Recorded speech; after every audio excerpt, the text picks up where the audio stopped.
Hello and welcome to Luthra classes. हमारा आज का सब्जेक्ट है इकोनॉमिक्स। चैप्टर का नाम है बैंकिंग। जो टॉपिक आज हम कवर करने वाले हैं वो टॉपिक है credit creation bye commercial banks. इसको क्रेडिट मल्टीप्लायर भी बोलते हैं, money creation bye commercial banks भी बोलते हैं, या मनी मल्टीप्लायर भी बोलते हैं। तो आइए स्टार्ट करते हैं। Commercial banks can create credit in the form of demand deposits many times more than their cash reserves। Topic ये है कि कमर्शियल बैंक्स मनी क्रिएट कैसे करता है। उनके पास डिपॉजिट्स या रिजर्व्स कम आता है, लेकिन उसकी हेल्प से वो ज़्यादा डिमांड डिपॉजिट यानी कि लोन कैसे क्रिएट कर देते हैं। और यही हमने यहाँ पर लिखा हुआ है कि कमर्शियल बैंक्स जो है वो ज़्यादा क्रेडिट, जिसको बैंकिंग की भाषा में डिमांड डिपॉजिट्स बोलते हैं, वो कहीं गुना ज़्यादा क्रिएट कर देते हैं जितना कैश रिजर्व्स उनके पास आता है। तो कैश रिजर्व्स से ज़्यादा डिमांड डिपॉजिट्स यानी कि लोन कैसे क्रिएट किया जाता है कमर्शियल बैंक्स के द्वारा, इसको पढ़ते हैं आगे। This process works on following assumptions. इसमें कुछ एजम्पशंस हैं, कुछ कंडीशंस हैं जिसके बेस पे ये प्रोसीजर वर्क करता है। आइए इन एजम्पशंस को समझने की कोशिश करते हैं। पहला है all commercial banks are under single banking system. यहाँ पर सिंगल बैंकिंग सिस्टम के हिसाब से इसका मीनिंग ये है कि सिंगल बैंकिंग सिस्टम के हिसाब से हर बैंक के प्राइमरी डिपॉजिट को मिला के टोटल प्राइमरी डिपॉजिट माना जाएगा। ऐसे ही हर बैंक के डिमांड डिपॉजिट को मिला के टोटल डिमांड डिपॉजिट माना जाएगा। तो सिंगल बैंकिंग सिस्टम का मतलब यह है कि कोई भी बैंक एक कंट्री के बैंकिंग सिस्टम से अलग नहीं है। तो टोटल प्राइमरी डिपॉजिट्स या टोटल डिमांड डिपॉजिट्स, ये दोनों ही ट्रांजैक्शंस टोटल पब्लिक ट्रांजैक्शंस में काउंट होंगी अंडर सिंगल बैंकिंग सिस्टम में। तो दूसरा पॉइंट पढ़ते हैं अब। All depositors would not withdraw their deposits at same point of time. एक एजम्पशन ये भी होता है कि जितने भी कस्टमर्स कमर्शियल बैंक के पास होते हैं, सभी कस्टमर्स एक ही टाइम पर पैसा निकालने के लिए बैंक में नहीं आते। तीसरा point, banks need to keep minimum amount of cash to deal with public transactions and this minimum amount is called legal reserve ratio. तीसरा एजम्पशन ये भी है कि जितना भी रिजर्व या डिपॉजिट कमर्शियल बैंक के पास आता है, वो सारा का सारा डिपॉजिट लोन पे नहीं दिया जाता। उनको कुछ मिनिमम अमाउंट कमर्शियल बैंक्स को अपने पास रखनी पड़ती है ताकि थोड़ा बहुत लेन देन पब्लिक से चलता रहे।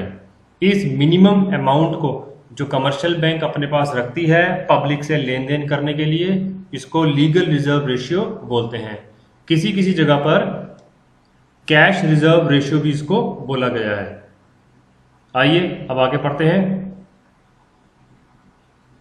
ये शेड्यूल हमें दिया गया है इस प्रोसेस को समझने के लिए कि कमर्शियल बैंक की वर्किंग कैसे होती है और कमर्शियल बैंक्स डिमांड डिपॉजिट्स ज़्यादा कैसे क्रिएट कर लेते हैं जबकि उनके पास डिपॉजिट्स या प्राइमरी डिपॉजिट कम आता है। तो पहले हम इस पूरे प्रोसीजर को एक बैंक के पॉइंट ऑफ व्यू से समझेंगे।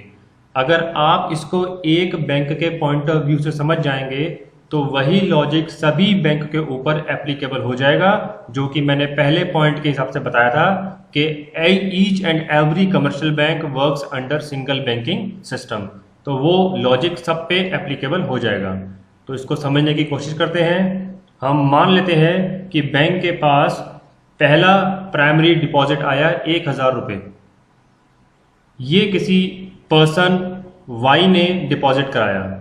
तो पर्सन वाई से डील करने के लिए कमर्शियल बैंक ने अपने पास 10% का लीगल रिजर्व रेशियो रख लिया, जो कि हमने ऊपर पढ़ा था। तो 1000 में से 100 रुपये बैंक ने अपने पास रख लिए डील करने के लिए। बाकी एक्स्ट्रा अमाउंट बची 900 रुपये।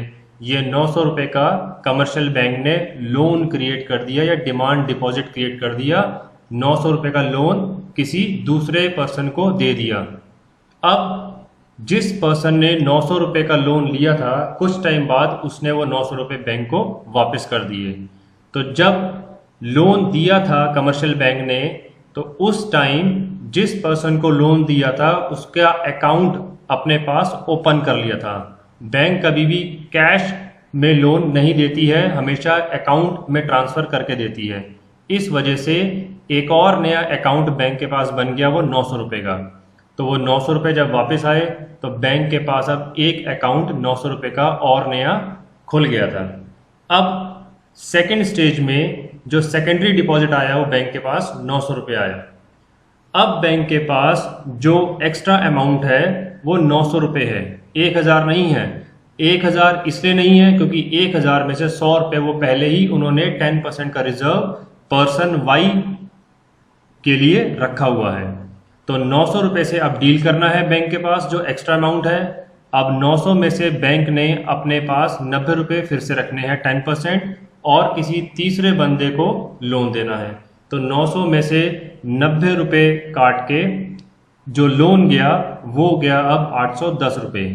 ये 810 रुपये दोबारा लौट के बैंक के पास आएंगे जब ये लोन वापस आएगा। तो एक और अकाउंट बैंक के पास खुला हुआ होगा, वो 810 रुपये का होगा। 810 में से 81 रुपीज़ यानी कि 10% बैंक फिर से अपने पास रख लेगी और 729 रुपीज़ 719 रुपये दोबारा लोन पे चले जाएंगे। ये प्रोसेस चलता रहेगा और आप देख रहे हैं कि यहाँ पर डिमांड डिपॉजिट्स की जो अमाउंट है वो कम होती जा रही है। वो कम क्यों हो रही है? क्योंकि हर बार उस अमाउंट को लोन देने पर 10% की कटौती भी हो रही है। तो 10% कट करते करते डिमांड डिपॉजिट्स की अमाउंट कम होती जा रही है और एक टाइम ऐसा आएगा जब अमाउंट नील हो जाएगी। यहाँ पर एक समझने वाली बात यह है कि बैंक के पास जो प्राइमरी डिपॉजिट है वो 1000 है। बैंक के पास नई अमाउंट यहाँ पर नहीं दिखा रहे हैं, नहीं आ रही है।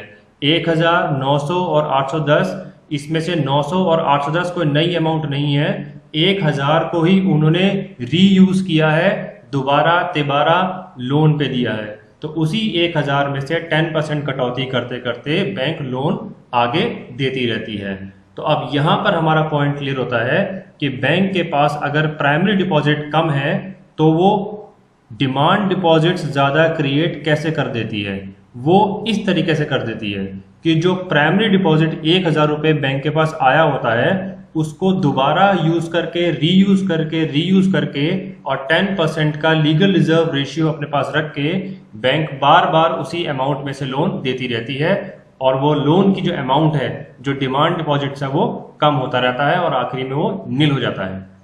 तो अब ये कैसे कैलकुलेट होगा कि बैंक के पास प्राइमरी डिपॉजिट अगर कम आया है तो डिमांड डिपॉजिट यानी कि लोन कितना क्रिएट किया है बैंक ने या क्रेडिट कितना क्रिएट किया है। उसके लिए हमारे पास फॉर्मूला गिवन है और कैलकुलेशन हमने नीचे की हुई है। आइए देखते हैं। ये हमने कैलकुलेशन की हुई है। डिमांड डिपॉजिट्स कैसे क्रिएट होगा और कितना क्रिएट होगा, उसका फॉर्मूला है demand deposits is equal to primary deposit upon LRR। तो जितना भी प्राइमरी डिपॉजिट बैंक के पास आता है उसको हम LRR से डिवाइड कर देते हैं। तो यहाँ पर एग्जाम्पल के हिसाब से 1000 रुपये का प्राइमरी डिपॉजिट आया था बैंक के पास और हमारे पास LRR की वैल्यू जो हमने एज्यूम की थी वो 10% है। तो कैलकुलेशन करने के बाद नतीजा ये निकला कि उस 1000 रुपये प्राइमरी डिपॉजिट को रीयूज करते करते दोबारा लोन पर देते देते बैंक 10,000 रुपये तक का लोन या डिमांड डिपॉजिट क्रिएट कर पाती है। इसे कहते हैं credit creation bye commercial bank.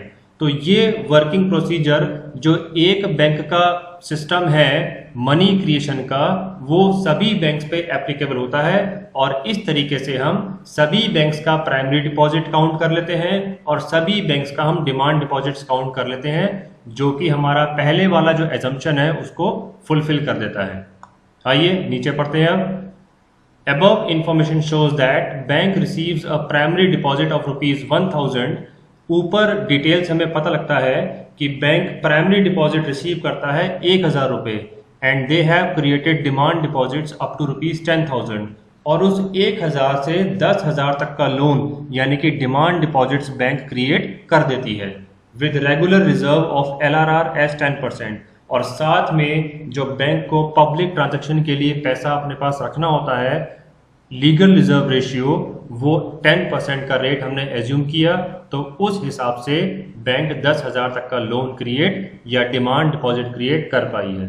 तो बात दोबारा घूम के वहीं आ गई है कि 1000 को बार बार यूज करने पर, बार बार लोन पे देने पर बैंक यहां तक पहुंच पाई है कि वो 10,000 तक का लोन क्रिएट कर पाई। उम्मीद है आपको ये टॉपिक थोड़ा सा क्लियर हुआ होगा। इसी के साथ आज का ये टॉपिक खत्म होता है। मैं एक नए वीडियो के साथ आपके सामने फिर हाजिर होऊंगा। Thank you very much.